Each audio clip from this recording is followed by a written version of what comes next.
Bonjour à toutes et à tous. Aujourd'hui, on va s'intéresser à une vraie révolution dans notre façon d'aborder le langage. On va voir comment on est passé de l'analyse d'une toute petite phrase à la compréhension d'un texte dans sa globalité. Alors, pour commencer, tout part d'une question. Une question qui est finalement assez simple en apparence. Comment fait-on pour déchiffrer le sens de ce qu'on lit ou de ce qu'on entend?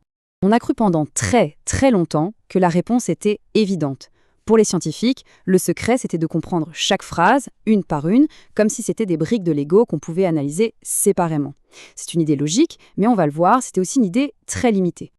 Ok, donc pour bien saisir cette révolution, il faut d'abord jeter un œil à ce qui se passait avant. C'est ce qu'on pourrait appeler l'Ancien Régime, où la linguistique était littéralement obsédée par la phrase. C'était la star, l'unité d'analyse ultime. Et ce sont de grands noms qui ont vraiment cimenté cette idée. On parle de Saussure, de Bloomfield et surtout du fameux Noam Chomsky. Tous ont mis la phrase au centre de tout, en partant du principe que c'était là et uniquement là que toute la grammaire se jouait. Voilà, cette citation de Chomsky, elle est parfaite pour comprendre l'état d'esprit de l'époque. Une phrase, pour lui, c'est presque une équation mathématique. Vous voyez le truc? On prend des mots, on applique des règles, et c'est tout. Le contexte, l'intention de la personne qui parle, tout ça, ça passe complètement à la trappe. Et c'est précisément là que le bad blesse. Parce que très vite, on s'est rendu compte que dans la vraie vie, ça ne marche pas comme ça. Le modèle a commencé à montrer de sérieuses fissures. Prenez cette phrase par exemple. Il pleut. Grammaticalement, rien à dire. C'est parfait. Sujet, verbe, impeccable. Mais en termes de communication, elle est un peu vide, non? Elle flotte, comme ça, toute seule, sans aucune attache. On sent bien qu'il manque le plus important. La phrase est correcte, oui, mais elle ne nous dit pas pourquoi on nous dit ça. Il lui manque son environnement, le contexte, tout simplement. Et regardez maintenant, hop, on ajoute 2 petites phrases, et d'un coup, tout s'illumine. Ce n'est plus juste une info météo, c'est une histoire de cause à effet. Parce qu'il pleut et que je n'ai pas mon parapluie, je vais être trempé. Le sens n'est plus dans chaque phrase isolée, il est né de leur connexion, il a jailli entre elles. Et ça, c'est exactement ce que des gens comme le philosophe John Searle ont commencé à mettre en lumière. Le vrai sens, il n'est pas juste dans les mots du dictionnaire, il est dans l'intention de la personne qui parle et dans la situation dans laquelle elle parle. Du coup, face à ces limites, il fallait changer de braquet. Il fallait une nouvelle approche. Une qui arrête de regarder par le petit bout de la lorgnette et qui prend du recul pour voir la vue d'ensemble, le texte. Et c'est comme ça qu'est née la linguistique textuelle. Le vrai changement, c'est ça. Le centre d'intérêt n'est plus la phrase, mais le texte, vu comme un tout.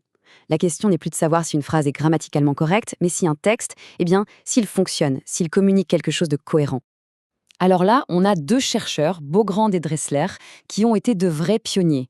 Ce qu'ils ont montré, c'est qu'un texte, ce n'est pas juste une pile de phrases. Non, pour qu'on puisse parler de texte, il faut que cet ensemble respecte des critères bien précis, des règles qui le font tenir debout et lui donnent son sens. Bon, d'accord. Mais alors, concrètement, c'est quoi ce qui fait qu'un texte tient la route? Pour piger ça, il faut garder 2 mécanismes super importants. Alors attention, il y a 2 mots qui se ressemblent mais qui sont très différents. La cohésion et la cohérence. La cohésion, imaginez, c'est la colle. C'est la partie visible de l'iceberg.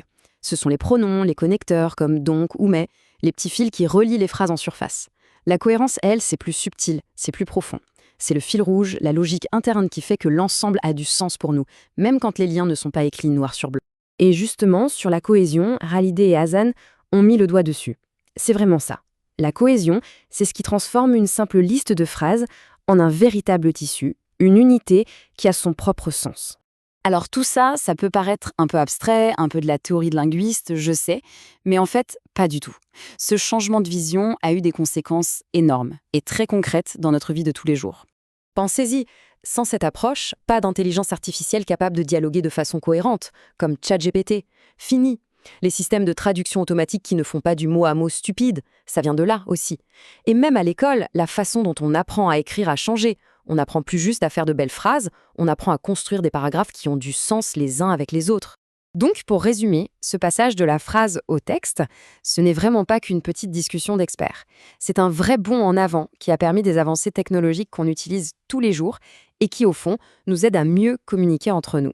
Et pour finir, j'aimerais laisser cette phrase d'Umberto Eco résonner un peu. Un texte est une machine paresseuse qui exige du lecteur qu'il fasse une partie du travail. C'est génial, non? Ça résume tout. Un texte, ce n'est pas quelque chose qu'on subit passivement. C'est une danse, une collaboration entre celui qui écrit et celui qui lit.